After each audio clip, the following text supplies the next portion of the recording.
प्रिय विद्यार्थियों, आज हम भारतीय संविधान में निहित मूल अधिकार और नीति निर्देशक तत्वों के मध्य संबंधों पर चर्चा करने जा रहे हैं। यह संबंध जो है भारतीय संविधान में लिखे हुए हैं, जिसके आधार पर हम इनकी विवेचना करते हैं। प्रथम द्रष्टव्य अगर देखा जाए तो मूल अधिकार भारतीय संविधान के भाग 3 अनुच्छेद 14 से 32 तक वर्णित हैं। भारतीय संविधान के अनुच्छेद 14 से 32 तक नागरिकों के मूल अधिकारों की विवेचना की गई है, जिनकी संख्या पहले 7 थी, अभी 6।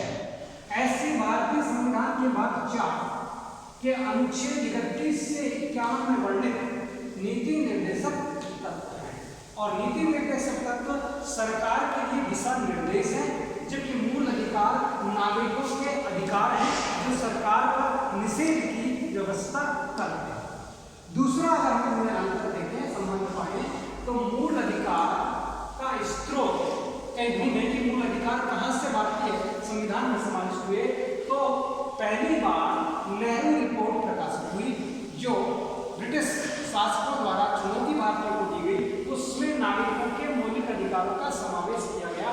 तो ये जो मौलिक अधिकारों का समावेश है, नेहरू रिपोर्ट का परिणाम है।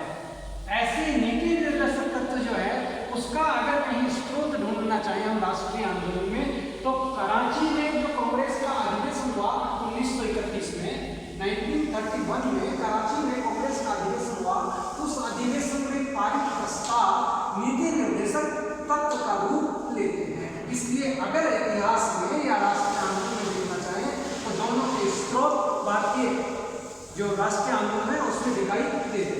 ऐसे विश्व के संविधानों का अगर प्रभाव देखा जाए मूल अधिकारों पर, तो मूल अधिकार बिल ऑफ राइट्स, जिसे मैग्ना कार्टा कहते हैं ब्रिटेन के संविधान में, उससे आरंभ होते हैं। फ्रांस के संविधान में नागरिकों के मौलिक अधिकार है, स्वतंत्रता, समानता और बंधुत्व, ये अधिकार उसके घोषणा पत्र के अधिकार है, फ्रांस की क्रांति का परिणाम है। अमेरिका के संविधान की उद्देशिका का परिणाम है, और उसी के साथ यूएनओ के घोषणा पत्र में भी मूल अधिकार निहित हैं। इस प्रकार से विश्व और यूएनओ का प्रभाव भारतीय नागरिकों के मौलिक अधिकारों पर दिखाई देता है। दूसरी ओर अगर नीति निर्देशक तत्वों के बारे में हम देखना चाहें, तो आयरलैंड का जो संविधान है, उस संविधान का प्रभाव भारतीय संविधान के मौलिक जो नीति के निर्देशक तत्व हैं उन पर पड़ा है, और आयरलैंड के संविधान से भारतीय संविधान में इसका उल्लेख किया है। अन्य अगर हम इसकी विस्तृत विवेचना से बात करें, अन्य इनके फैक्ट्स क्या हैं, वास्तविकता क्या है, तो मूल अधिकार न्यायनिष्ठ है। न्यायनिष्ठ का अर्थ है कि मूल अधिकारों को लेकर न्यायालय में विवाद दायर किया जा सकता है, नागरिक उसके संरक्षण की मांग कर सकता है, और सर्वोच्च न्यायालय को उसका संरक्षक घोषित किया गया है। इसका अर्थ ये हुआ कि मौलिक अधिकार संविधान में समाविष्ट नहीं, बल्कि नागरिकों की अगर इनका कोई भी सत्ता या सरकार या संसद या राज्य की विधानसभा के द्वारा निर्मित कानून अगर अतिक्रमण करता है, तो इस अतिक्रमण से बचाव के लिए सर्वोच्च न्यायालय इन्हें संरक्षित करेगा और नागरिक इसकी मांग कर सकता है। इसलिए ये विवाद योग्य है। दूसरी ओर अगर हम देखें नीति निर्देशक तत्व, तो ये विवाद योग्य नहीं है, ना ही ये संविधान द्वारा इनको संरक्षित किया गया है, परंतु ये सरकार के लिए एक दिशा निर्देश के रूप में दिखाई देते हैं। ये दिशा निर्देश है, वो भी किसके लिए? सरकार के दिशा निर्देश हैं कि सरकार अगर ऐसा कार्य करेगी तो श्रेष्ठ सरकार होगी, जन कल्याणकारी सरकार होगी, जनता के विकास के कार्य होंगे। तो ये जो दिशा निर्देश हैं, नैतिक अधिकार, मूल अधिकार, विवाद योग्य है। नेक्स्ट अगर हम इनकी बात करें कि नेचर की बात देखें, तो मूल अधिकारों की जो प्रकृति है, वो प्रकृति सरकारी दृष्टि से, सरकारी विवेचना के रूप में देखें तो सरकार पर निषेधात्मक है, सरकार पर रोक लगाती है। ये ऐसा कानून सरकार नहीं बना सकती जो नागरिकों के मूल अधिकारों की अवहेलना करता हो, या संविधान की अवहेलना करता हो, या मूल अधिकारों को समाप्त करता हो, या मूल अधिकारों को संरक्षित होने से समाप्ति की ओर नागरिकों के अधिकारों को नष्ट करने का कार्य करता हो। ऐसा कोई भी सरकार काम नहीं कर सकती, ये निषेधात्मक कहलाते हैं। नीति निर्देशक तत्व रचनात्मक हैं, अर्थात सामाजिक, आर्थिक, नैतिक, भौतिक विकास का मार्ग देते हैं, विकास की नीति के तत्व हैं, विकास का निर्देश है, जो सकारात्मक दृष्टिकोण है। अर्थात नीति निर्देशक तत्वों का दृष्टिकोण अगर देखा जाए तो वो सकारात्मक दृष्टिकोण है, और दूसरी ओर मूल अधिकारों का दृष्टिकोण नकारात्मक दृष्टिकोण के रूप में प्रतिबिंबित होता हुआ दिखाई देता है। मूल अधिकार नागरिक और राज्य के संबंधों को प्रतिबिंबित करते हैं।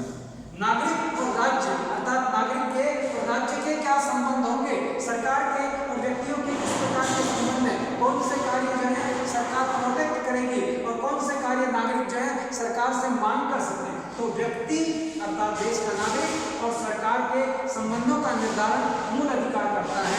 वैसे ही नीति निर्देशक तत्व एक और राज्य के दिशा निर्देश राज्य के कार्य एवं अंतरराष्ट्रीय नीति की विवेचना करते हैं कि देश की अंतरराष्ट्रीय नीति, देश का अंतरराष्ट्रीय परिवेश, देश के अंतरराष्ट्रीय संबंध किस प्रकार के होंगे, उस नीति की विवेचना करते हैं। तो नीति निर्देशक तत्व अंतरराष्ट्रीय नीति और राज्य की नीति, सरकार के क्या उद्देश्य है, सरकार के क्या लक्ष्य है, सरकार की क्या नीति है, इसको प्रतिबिंबित करते हैं, जबकि मूल अधिकार सरकार और व्यक्ति के संबंधों को निर्धारित करते हैं।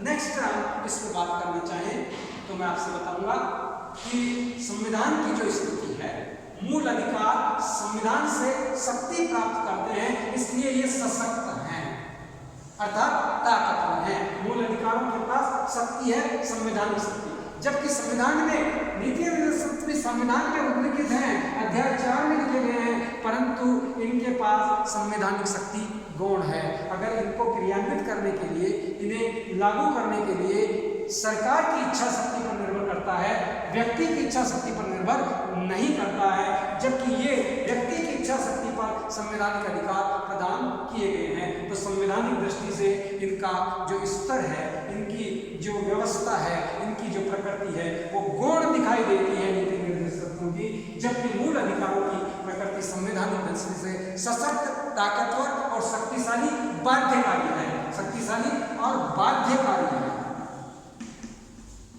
जबकि नीति निर्देशक तत्व बाध्यकारी नहीं, सरकारों की स्वेच्छा पर छोड़े गए हैं, इसलिए इनकी संवैधानिक दृष्टि गौण दिखाई देती है। परंतु मूल अधिकार मर्यादित हैं, एक लिमिटेशन से उनकी सीमित हैं।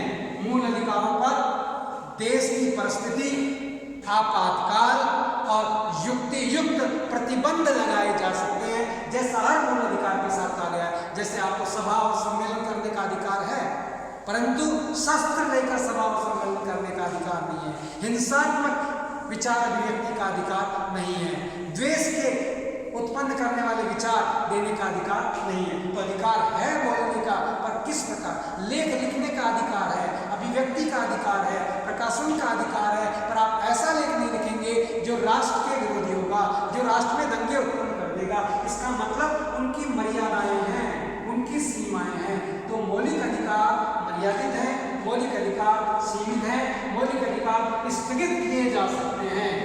समय काल परिस्थिति में जब भी देश में आपातकाल लगा है, चाहे वो भारत पाकिस्तान के समय लगा हो, युद्ध के समय लगा हो, चाहे वो भारत चीन युद्ध के समय लगा हो, चाहे वो 1970 में राष्ट्रीय आपातकाल के दृष्टिकोण को देखा जाए, तो इन्हें स्थगित किया जा सकता है, अर्थात मूल अधिकारों को स्थगित कर सकते हैं। मूल अधिकार मर्यादित है, मूल अधिकार सीमित, जबकि नीति निर्देशक तत्वों को न तो सीमित किया जा सकता और न ही इन्हें मर्यादित किया जा सकता, क्योंकि ये तो स्वयं ही मर्यादित है, न ही इन्हें स्थगित किया जा सकता है। इन्हें हर परिस्थिति में, हर समय लागू किया जा सकता है, हर परिस्थिति, हर समय में लागू किया जा सकता है। अर्थात नीति निर्देशक तत्व अबाध है, निरंतर है, गतिशील है, उनकी गति में किसी प्रकार का बाधा या किसी प्रकार का रोक दिखाई नहीं देती।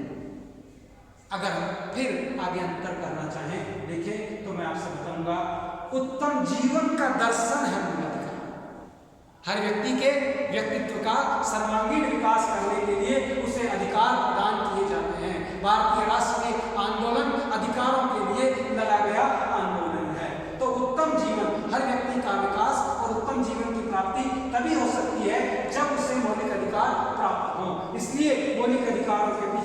कानूनी बाध्यता है। कानून से उन्हें बाध्य किया गया है सरकारों को, नागरिकों को ये अधिकार देने के लिए। संविधायकों ने स्वयं ने ये अधिकार प्रदान किए हैं। इसलिए उत्तम जीवन की प्राप्ति का अगर कोई साधन है या उत्तम जीवन की प्राप्ति का परिवेश निर्मित किया जा सकता है या व्यक्ति के अंदर एक कॉन्फिडेंस लाया जा सकता है जीवन की विकास के लिए, तो वह मूल अधिकार है। जबकि जीवन का व्यवहारिक क्षेत्र ये मात्र सैद्धांतिक है जो व्यक्ति को कॉन्फिडेंस देते हैं, जबकि नीति निर्देशक तत्व जीवन का व्यवहारिक स्वरूप है। जीवन कैसे जिया जा सकता है, जीवन में एक दूसरे के प्रति कैसे आर्थिक संबंध रखें, कैसे सामाजिक व्यवस्था रखें, किस प्रकार का नैतिक जीवन का आचरण और व्यवहार रखें, उस पर वास्तविक जीवन पर निर्भर करते हैं। और मूल अधिकारों से ऊपर प्राथमिकता और नैतिकता के सूत्र इन्हें माना गया है। जब भी मूल अधिकार और नीति निर्देशक तत्वों के मध्य टकराव होगा तो नीति निर्देशक तत्वों को मूल अधिकारों से पहले स्थान प्राप्त होगा, नीति निर्देशक तत्वों को प्रथम स्थान दिया गया है, मूल अधिकारों को द्वितीय स्थान प्राप्त है। यही कारण है कि भारतीय संविधान में पहला संशोधन, 14 संशोधन, 43वां संशोधन, 23वां संशोधन, इन संशोधनों के माध्यम से संपत्ति के मूल अधिकार को राजकीय संरक्षण का मूल अधिकार बना दिया गया है, राजकीय संरक्षण में डाल दिया गया है। जबकि नीति निर्देशक तत्वों को किसी प्रकार से परिवर्तित, संशोधित नहीं किया गया है और इन्हें लागू करना सरकारों की बाध्यता नहीं, सरकारों की इच्छा शक्ति है, सरकारों की श्रेष्ठता पर निर्भर करती है। श्रेष्ठ शासन, वेलफेयर स्टेट, लोक कल्याणकारी राज्य अगर कोई राज्य बनना चाहता है तो उसे नीति निर्देशक तत्वों को क्रियान्वित करना होगा, जिसमें उदारवादी, समाजवादी, गांधीवादी, आर्थिक, सामाजिक, राजनीतिक, नैतिक मूल्यों का समावेश और इन मूल्यों के साथ इनका प्रलेख नीति निर्देशक तत्व कहे जा सकते हैं। धन्यवाद। आगे के वीडियो में नीति निर्देशक तत्वों पर हम विस्तृत चर्चा करेंगे।